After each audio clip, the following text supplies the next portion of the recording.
Welcome to the channel. Thank you to everyone for tuning in. Today we are going to be looking at the latest release by Thorn, which I unboxed on my latest video. And I have to make a little clarification. Following the unboxing, I kept the Thorn on wrist, as out of the three, it was the one I was drawn to the most in the unboxing. And I did talk some shit about Seiko and the watch the Thorn is homaging. Now I made it clear that I didn't like the design and what Seiko did, but I have to give credit to Thorn to changing my mind. Now don't get me wrong, I'm still not completely sold on the bracelet, but the case and overall aesthetic has definitely grown on me. I think this is one of the reasons AliExpress watches are great. We kind of know that they're barely homages and they're more like clones, and the beauty here is you get to experience so many designs that it helps you make up your mind if you do want to spend that extra for the real deal. And I've done that in the past. For example, with the MM300, I loved Proxima's version so much and many other versions that I knew when the time came I'd get the real thing. Now, had this Thorn been poorly made or not done any justice to the original, I would have stayed firm on my opinion. So which brings me to the best thing about this watch. The execution is excellent, and it's really a rude awakening to a lot of watch snobs out there because they can deliver this for under £120, which is ridiculous if you put it against the wider watch market. I mean, things like your basic Timex and some Casios, they're coming at £120 as well.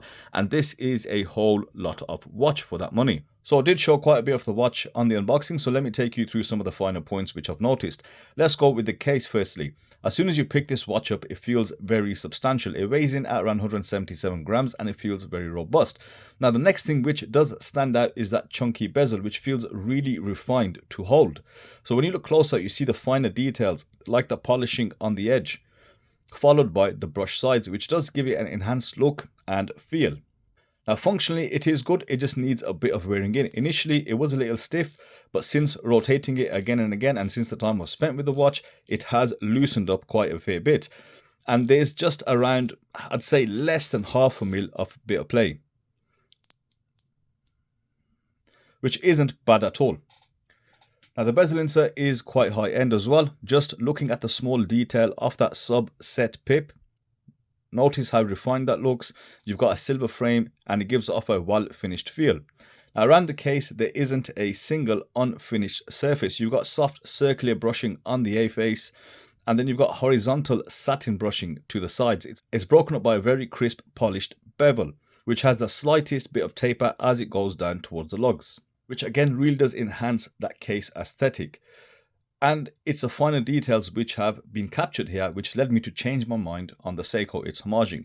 Now coming up to the dial, it's a totally subjective one. I saw in the comments some people made suggestions around colors and textures, and even I find myself not being a fan of all the textures. Some do look good and some look rubbish, but objectively the dial is of a high quality here. There's a deep pressed pattern with really good color tones. The polished markers and the polished date frame are perfectly aligned and free from any visible defects, and the printing is also precise. Now obviously there is something to be said around the Marine Master text under the 12, but we will never get away from that from these type of brands. But as for the quality, it's definitely up there. Even the handset, they absolutely could have used the older 6-2 mass style hands, just something to pick up and go, or even those fully polished, flat and rather dead hands, but they've got someone to make them accurately sized. You've got the larger and wider hour hand. The slim minute hand and the seconds hand also has that longer rectangular pip towards the end. And the hands also have the right amount of micro detailing. You've got the brush lines in the center and the polished bevels, and it all comes together really well. And to be honest, I do like some of the other colors. I was torn between this blue gradient or the red. I also find the white dial combined with silver bezel also looks quite crisp. Now the lume is okay. It's not the best because the hands are visibly duller than the dial. You've got less layers of BGW9, but the dial is quite punchy and you've got plenty more layers on the hour markers. So it's a little mismatched, but only if you're being very particular will you actually care to notice. Now moving on to my least favorite part of the watch, that's the bracelet. Somehow I'm still not quite sold on it. I think it's trying to do too much, and even though it is a very unique design, you've got these oval shaped links with 3 satin brush links separated by 2 rows of polished inner links down the center, which give the watch a much dressier look, but I'm not won over completely by it. You know, in some angles it does look quite good and some angles it doesn't quite match.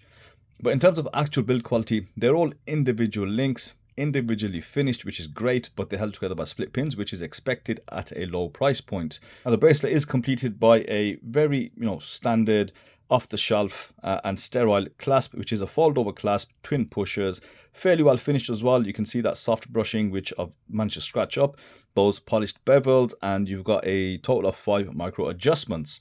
But there's also another thing to address here which some people may mind, and that's the whole sterile nature of the watch. It does look very generic and it's not really brand owned, and I get it, and to be honest we get a lot of that from AliExpress, which does make me uncomfortable in saying that this is a watch from Thorn or this is their new release, because it isn't theirs.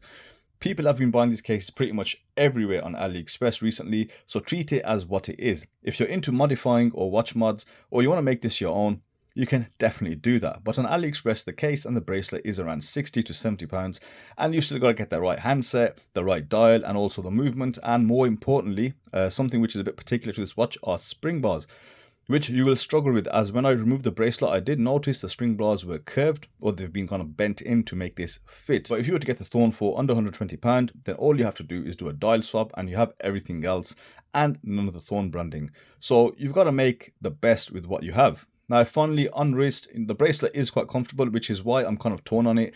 Again, it does look good in some angles. Now, the case, that does really stand out. It looks great. I've really warmed up to that beefed up 6-2 mass look.